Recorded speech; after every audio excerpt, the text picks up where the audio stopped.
Welcome back to New Rockstars. I'm Erik Voss, and the third Spider-Man film is now coming a bit more into focus thanks to recent updates from the Morbius trailer and other updates from Spider-Man 3's production. And thank God, being a Marvel fan in between MCU phases is like a dry annuary that I never signed up for. Specifically, thanks to some Sinister Six hints in Morbius and details about the Spider-Man 3 shooting locations, we may be learning about a new villain, Kraven the Hunter, one of the best Spidey villains who definitely deserves his due. I'm gonna explain all the new details that point to Kraven's introduction in this next film, who this guy is, why he's great, and how he could tie into Marvel and Sony's game plan for their upcoming Spider-Man and Spider-Man related films. Spoiler warning in case any of my theories end up being too right and ruin your life. Okay, much of this speculation began with the recent Morbius trailer, which hinted at crossovers with Spider-Man and Vulture from the MCU. Since the Sony Spider-Verse and the MCU shared this kind of weird neighborhood corner, our rating of this is a setup of a future villain team-up in the upcoming third Spider-Man film in July 2021. So what do we know about that film? Well, most likely it will deal with the fallout of the ending of Spider-Man Far From Home, in which Peter Parker is outed publicly and accused of murder thanks to Mysterio's post-mortem doctored video and J. Jonah Jameson's conspiracy news network. An Easter egg in the Morbius trailer confirmed this new dilemma, with background graffiti calling Spider-Man a murderer. Also, look out, Zodiac is back. Now, sure, this is a different Spider-Man, the Sam Raimi Spider-Man in the PS4 game loading artwork. My presumption is that the set designer wasn't too discerning over which canon Spider-Man he was using. But more importantly, we just learned that the shooting locations for this third Spider-Man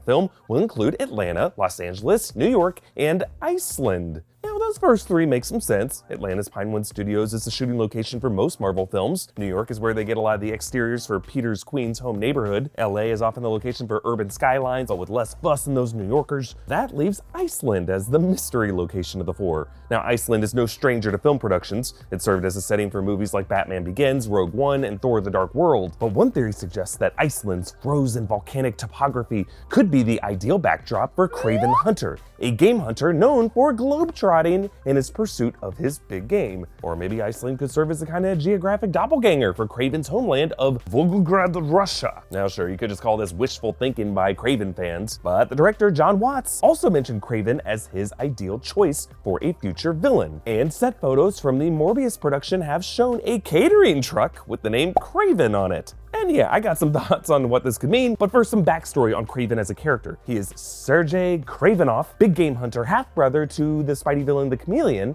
He gets commissioned to hunt the most dangerous game of all, the ultimate trophy, in his eyes, Spider-Man. Kraven is best known from the comic Kraven's Last Hunt, one of the darkest and most amazing storylines from Marvel Comics. But before I continue, now like Peter Parker, I've often found myself overseas in countries with limited access to the information I need or want, because sometimes other governments put weird restrictions on your internet access, which is why I use ExpressVPN. Thanks to ExpressVPN for sponsoring this episode, by the way. ExpressVPN is a virtual private network that encrypts your data to keep it from being stolen by people like hackers or tracked by any third parties, and can grant you access to otherwise stupidly blocked content. Like many websites and services are blocked in different parts of the world, some countries censor websites and don't let you surf freely. Some things are even more expensive online depending on where you live. I'm looking at you, airline tickets. ExpressVPN is your solution to this. Cuts through it all. It allows you to reroute your connection to a server in a country of your choice, making all those geo restrictions a thing of the past. ExpressVPN is also helpful for preventing your online data from being stolen or monitored without your knowledge. I like using it whenever I'm on public Wi-Fi, like at an airport or coffee shop, to prevent those nosy hackers from stealing my information. My collection of Animorphs fan art is not for sharing, thank you very much. ExpressVPN servers operate at the fastest speeds. They have 24/7 customer support, and it's super easy to use. Just fire up the app and connect with just one click. It is the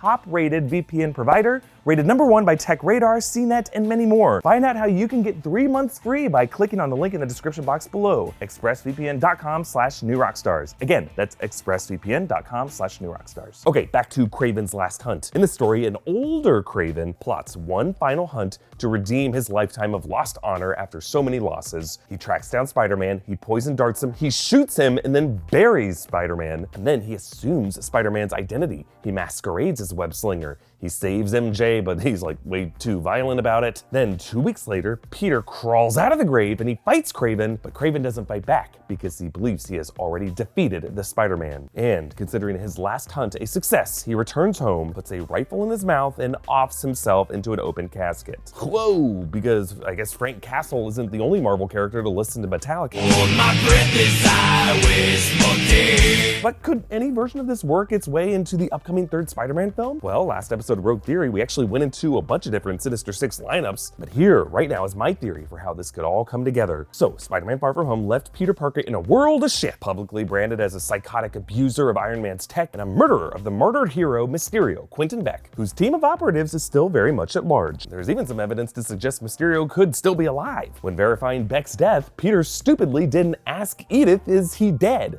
Is this real? All illusions are down, Peter.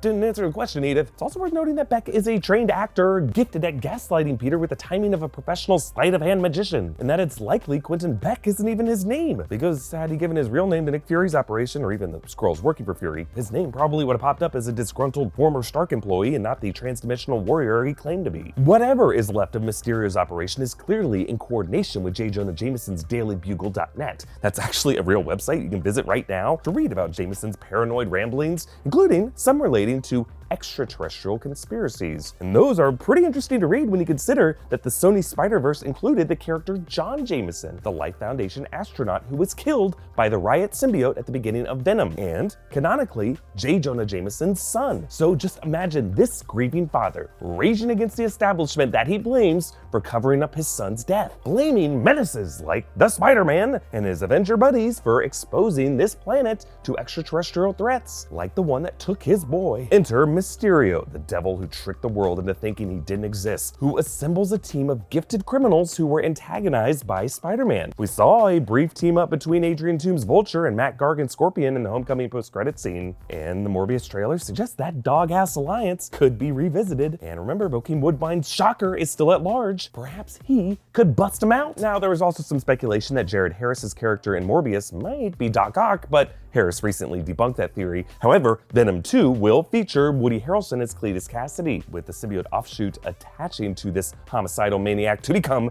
Carnage. And after all these characters are set in place by Morbius and Venom 2 and their post-credit scenes later this year, when Spider-Man 3 arrives in summer 2021, that would leave Mysterio, Vulture, Scorpion, Shocker, and Carnage as a team of villains who, thanks to J. Jonah Jameson's fake news coverage, the public champions as post-Avengers anti-heroes who, love them or hate them, get the job done, perhaps inspired by the Dark Avengers comics. And to keep this facade, they would need to kill off the one loose end who could expose them, Peter Parker. And that's where they need their sixth member, Sergei Kravinoff, wrestling reindeer in Iceland, assigned a new trophy prize for one last hunt, a bounty that he can hunt down by roaming the streets of New York in an inconspicuous catering truck. Boom, got there. Okay, who do you think should play Kraven the Hunter in Spider-Man 3? And who do you want for your Sinister Six lineup? Comment down below, and again, watch last week's Rogue Theory for our draft pitches. Follow me on Instagram and Twitter at EA Voss. Follow New Rockstars on social media. Subscribe to New Rockstars here on YouTube, and check out our new Q&A series, The Big Question, kind of our drunk Mythbusters show where we give you too much information.